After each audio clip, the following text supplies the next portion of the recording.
My colleague Himanshu Mishra is also joining me on this broadcast. Himanshu, Kamal Nath को कई बार ऐसा भी कहा जाता था, पुराने लोग जो कहते हैं कि इंदिरा गांधी उनको अपना तीसरा बेटा मानती थी, संजय गांधी, राजीव गांधी और उसके बाद कमलनाथ। लेकिन अब अगर ये हो जाता है, हम देखते हैं कि कमलनाथ कांग्रेस का खेमा जोड़ के भारतीय जनता पार्टी के साथ जुड़ जाते हैं, तो कहीं ना कहीं ये कांग्रेस पार्टी के लिए एक झटका जरूर होगा।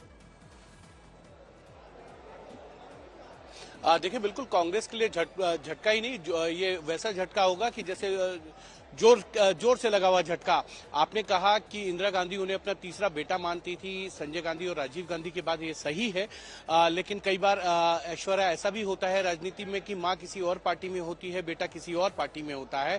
भारतीय जनता पार्टी में ही विजय राजे सिंधिया, जो मूल रूप से जनसंघ में थी और भारतीय जनता पार्टी की संस्थापक सदस्यों में रही, उनके बेटे जो है माधवराज सिंधिया, वो कांग्रेस में थे, और ज्योतिरादित्य सिंधिया जो उनके पोते थे वो भी कांग्रेस में थे। तो ऐसा नहीं है कौन कहां कब जा सकता है। इसीलिए राजनीति में कहते हैं, राजनीति जो है बहुत ही आड़ी ताड़ी टेढ़ी चालों के अंदर भरी होती है। कौन कहां कब जाएगा इसका अंदाजा लगाना बड़ा मुश्किल होता है। और इसीलिए कमलनाथ, जो एक तरीके से कहा जा सकता था कि कभी भी कांग्रेस नहीं छोड़ेंगे, अब वो भी अगर कांग्रेस छोड़ रहे हैं तो कहीं ना कहीं ये कांग्रेस के लिए चिंता का विषय है। और कहीं ना कहीं इस पर चिंतन भी करना चाहिए कि पूर्व मुख्यमंत्री हैं, पूरा मध्य प्रदेश का विधानसभा चुनाव उन्होंने लड़वाया, 4.5 साल वो कांग्रेस के प्रदेश अध्यक्ष रहे, तमाम पदों पे रहे हैं, कांग्रेस में महासचिव रहे हैं।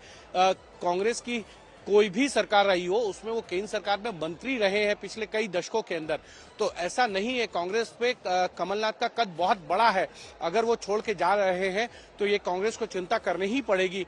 ये भी माना जा रहा है कि कमलनाथ चाहते थे कि उनको या उनके परिवार में से किसी को राज्यसभा के जरिए जो है वो दिल्ली भेजा जाए। कांग्रेस नेतृत्व इसके लिए तैयार नहीं हुआ। उसका कारण ये है कि मध्य प्रदेश का चुनाव जो है वो सिंगल हैंडेड जो है वो कमलनाथ के नेतृत्व में लड़ा गया, सारे फैसले उन्होंने लिए।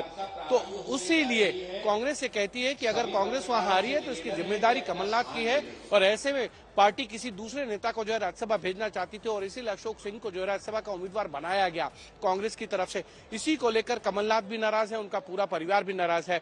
और नकुलनाथ ने अपने एक्स के प्रोफाइल से जो है वो कांग्रेस हटा दिया है। अब उन्होंने उनके एक्स के प्रोफाइल पे है मेंबर ऑफ पार्लियामेंट छिंदवाड़ा।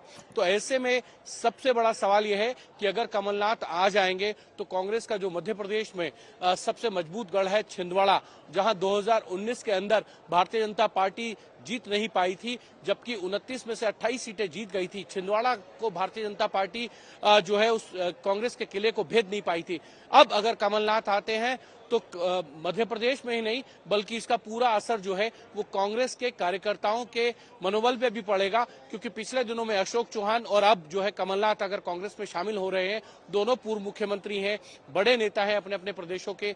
ऐसे में कांग्रेस के कार्यकर्ताओं को ये जरूर लगेगा कि उनके तमाम नेता जो हैं वो कांग्रेस छोड़कर भारतीय जनता पार्टी में जा रहे हैं। आप सोचिए कि कितने पूर्व मुख्यमंत्री कांग्रेस के जो है वो भारतीय जनता पार्टी में आए हैं। गिरिधर गोमांग वो आए, उसके बाद जो है अगर आप देखेंगे एसएम कृष्णा आए, तमाम विजय बहुगुणा आते हैं। आप देखें उसके बाद कमलनाथ की बारी है, आने की बारी चल रही है। खुद जो है वो अशोक चौहान आ चुके हैं, कैप्टन अमरिंदर सिंह, ये तमाम लोग जो हैं वो अपनी अपनी पार्टियां छोड़कर जो हैं वो बीजेपी में शामिल हुए हैं और सब पूर्व मुख्यमंत्री हैं।